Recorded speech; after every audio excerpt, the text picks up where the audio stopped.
Doutor Marcos, como é que nós tratamos esses pacientes? Bom, primeiramente, realizado o diagnóstico de doença do manguito rotador ou de uma lesão de tendão do manguito rotador, a primeira coisa é tratar esse paciente em relação ao quanto ele tem de dor. Então, a dor é um guia inicial para a gente conduzir esse paciente. Então, a gente busca deixar o paciente em repouso relativo. Então, como tu falaste, hoje em dia a gente tem uma característica na nossa comunidade que é o atleta sênior, né? Que é aquela pessoa que volta a praticar atividade física, fez quando jovem e agora com 50, 55 anos volta a praticar, né? E logicamente ele não tem a mesma resistência, a mesma força muscular de quando jovem. Então é bem comum a gente encontrar no consultório esse perfil de paciente, o atleta sênior. Então a primeira coisa é afastar ele temporariamente, né, do esporte, né? Tratar a dor desse paciente com analgésico, anti-inflamatório. O gelo ainda é bastante usado como analgésico, como anti-inflamatório, é um potente anti-inflamatório. E a partir daí uma fisioterapia. Normalmente é o tratamento inicial, que a gente chama de tratamento conservador. Tem alguns casos que a gente opta inicialmente pelo tratamento cirúrgico. Não é a maioria, a gente sempre deve tentar um tratamento clínico, que é basicamente esse que eu falei.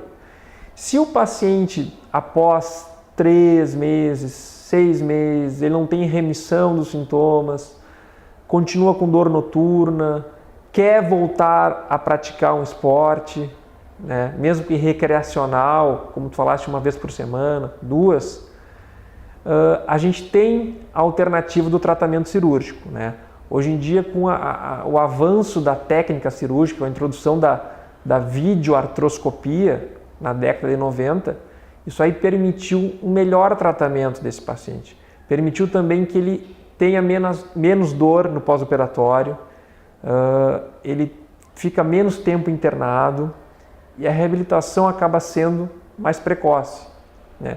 A questão da fisiologia dele que a gente não pode mexer, a gente não pode mudar isso aí. Tem o tempo que esse tendão tem que cicatrizar no pós-operatório, então a gente não pode também deixar esse paciente voltar muito precoce ao esporte, porque ele não vai conseguir jogar e pode eventualmente romper novamente esse tendão, fazer uma reruptura. Então, o atleta recreacional realmente é um problema. Esse paciente não quer parar de jogar, ele está retomando a prática, não quer parar.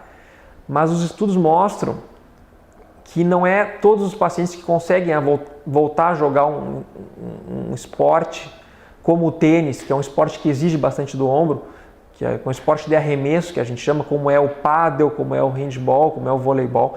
Então, esses esportes que usam o ombro, o paciente que é operado, nem todos esses pacientes conseguem voltar ao mesmo nível de prática anterior à cirurgia. Eles até podem voltar a jogar dentro de 6 meses a 1 ano, porém a maioria volta, mas uma minoria em torno de 25, 30% não conseguem retomar o mesmo nível de atividade anterior à cirurgia. Então a gente acaba tendo que dar essa notícia para o paciente, né, antes, por exemplo, de indicar algum procedimento. Que o procedimento não é uma panaceia, que não vai fazer ele voltar a praticar como antes. Vai ajudar a aliviar a dor, vai melhorar a função do braço, mas em relação à prática esportiva, que tem uma demanda maior, nem todos vão conseguir voltar a jogar. Para quem tem problema no ombro, né? Que tipo de atividades esportivas você recomendaria? Bom, paciente as pessoas que gostam de jogar, de praticar esportes, como é o caso do tênis, como é o caso da natação, voleibol, de forma recreativa, e pacientes que já têm, digamos assim, o fator idade para influenciar, é recomendável que esse paciente faça um fortalecimento simultâneo, pode ser uma fisioterapia, pode ser um pilates, que promove alongamento, fortalecimento, ou mesmo uma musculação aí bem orientada, não uma musculação má orientada, má conduzida, ela pode ter tanto prejuízo quanto um esporte como o tênis. Então, a gente procura orientar o paciente a fazer simultaneamente uma atividade muscular de fortalecimento. Pode ser uma musculação sob orientação de um profissional, pode ser uma fisioterapia, um pilates. Eu procuro falar para o paciente que ele não vai parar de praticar o esporte, mas ele tem que saber que ele tem limites, né? Limites da própria idade. Então ele tem que estar ciente disso. Mas como tu falaste, algum esporte que seja protetor ou que seja saudável para o ombro, a natação, e dentro da natação, o estilo nado-peito, ele é muito bom para o ombro. Eu até indico na reabilitação pós-operatória, ou mesmo no tratamento conservador, a natação nessa modalidade. Pode até fazer o nado crawl, que é o estilo mais comum e mais fácil de fazer. Mas o nado-peito também é fácil, não é tanto praticado, e ele é extremamente saudável para o ombro, em todos os aspectos. Vai mexer com o peitoral, né? Sim. Bom, e o que nós temos, a maior parte da população, nós com as campanhas, principalmente da área da cardiologia, né? Da Sociedade Brasileira de Cardiologia, na Sociedade Mundial de Cardiologia, para retirar o pessoal do sedentarismo, né? Mas ainda temos um grande número de sedentários. Como você orienta o pessoal que gosta de ficar muito tempo na frente da televisão ou que fica muito tempo na frente do computador? Isso aí, a gente tem hoje esses dois extremos, digamos assim, as pessoas que praticam o esporte em excesso, que não é saudável, e aquelas pessoas que são extremamente sedentárias. Então, essas pessoas a gente tem que estimular a prática esportiva, seja uma caminhada com benefício cardiovascular, seja uma musculação, respeitando o limite desse paciente. E a questão é extremamente importante. O paciente que fica muito tempo na frente do computador, ou muito tempo sentado no sofá, ele tem um prejuízo da postura, ele tem uma atrofia muscular, é um paciente que vai ter dor lombar, vai ter alguma patologia na coluna cervical, porque não é fisiológico nosso ficar muito tempo sentado. Então,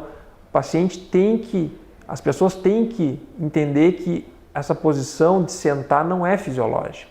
Então, a cada 40, 50 minutos, o paciente que trabalha sentado tem que levantar, tem que fazer um alongamento, né? Isso é fundamental. A primeira coisa de sair do sedentarismo é corrigir alguns erros que tem, eventualmente, como permanecer muito tempo numa mesma posição. A partir daí, estimular a prática da atividade é fundamental, né? E a questão da cadeira para sentar, a altura do braço em relação ao ombro, para não ter aquele peso de puxar o braço.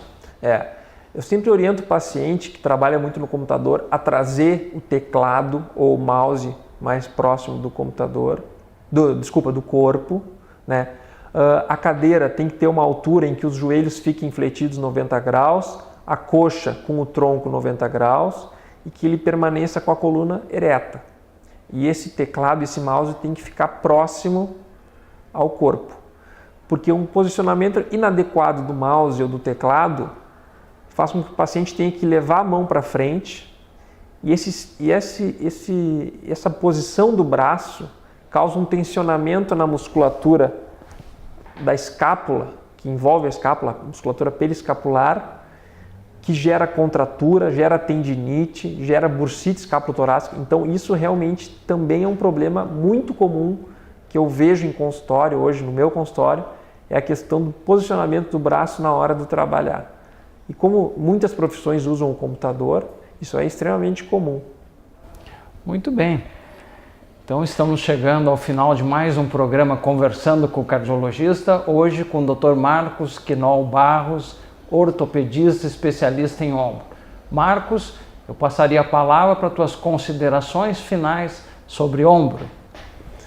Bom, doutor, primeiramente eu gostaria de agradecer o convite. Sempre que puder eu estou disponível para fazer esse papel de divulgar os avanços aí da medicina para a comunidade de Santa Maria. Isso aí é que eu vejo importantíssimo que o teu programa faz e desempenha.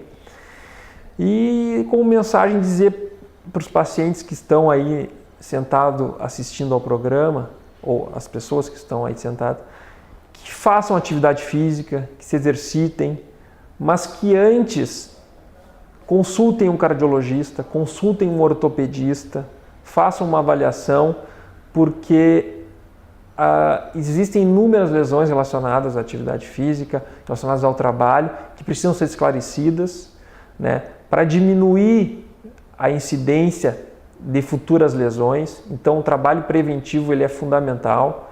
Então, basicamente, é essa mensagem que eu acho que o telespectador deve captar aí do nosso programa de hoje. Tá bom. Então, muito obrigado ao Dr. Marcos. Agradecemos a audiência. Até a próxima semana.